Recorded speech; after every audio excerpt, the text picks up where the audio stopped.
Welcome everyone to this presentation on vulnerability assessment. This one is a systematic and comprehensive process that organizations use to identify, to analyze and prioritize security weaknesses known as vulnerabilities within their system applications or infrastructure. So the main goal of this process is to provide organizations a clear understanding of their current security posture so they can address potential risk before they are exploited by malicious actors.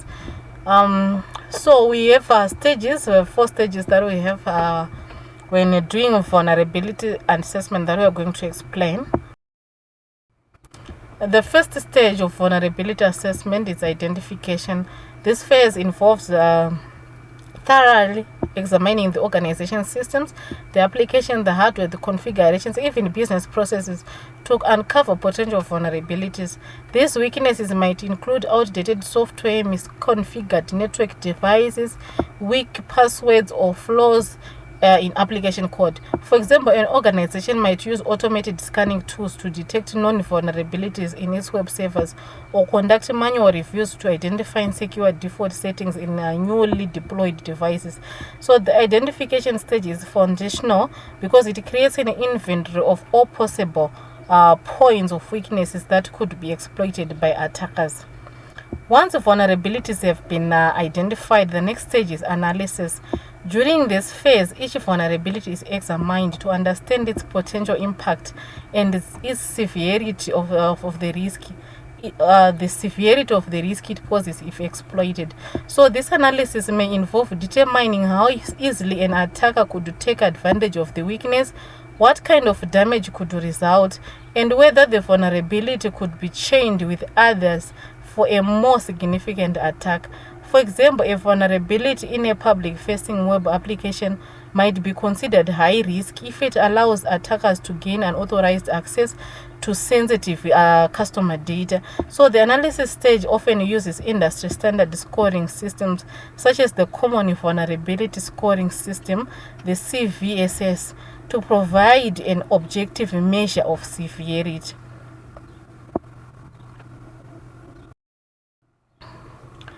Then, after analyzing the vulnerabilities, the assessment moves to the prioritization stage. Not all vulnerabilities are equally dangerous or urgent. Some may pose an immediate threat while others are less likely to be exploited or would have minimal impact. So prioritization helps organizations focus their limited resources on addressing the most critical issues first. For instance, a vulnerability that allows remote code execution on a critical server would be prioritized over a minor misconfiguration on a non-essential system. So this stage ensures that the organization remediation efforts are both effective and efficient, reducing the risk of significant security incidents. Then the reporting stage is where all findings from the assessment are compiled into a comprehensive report. So this document outlines each identified vulnerability, its severity, and the recommended steps for remediation. So the report serves as a roadmap for the organization's IT and security teams, guiding them on which actions to take and in what order.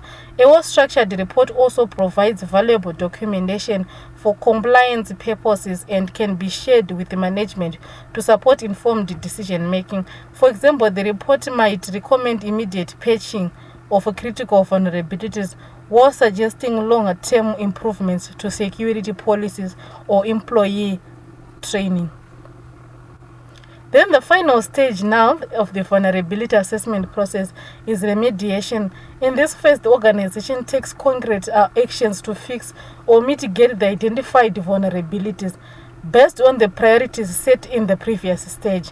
So remediations might involve applying software patches, reconfiguring systems, updating passwords, or implementing new security controls. So the goal is to eliminate or reduce the risk posed by each vulnerability, thereby strengthening the organization's overall security posture.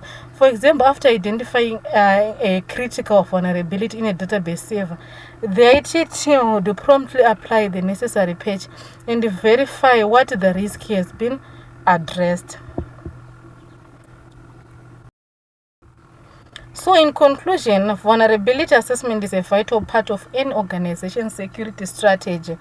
By systematically identifying, analyzing, prioritizing, reporting, and remediating vulnerabilities, organizations can proactively manage risk and protect themselves against potential cyber attacks. So regular vulnerability assessment not only help prevent security breaches, but also support regulatory compliance and foster a culture of continuous improvement in cybersecurity practices.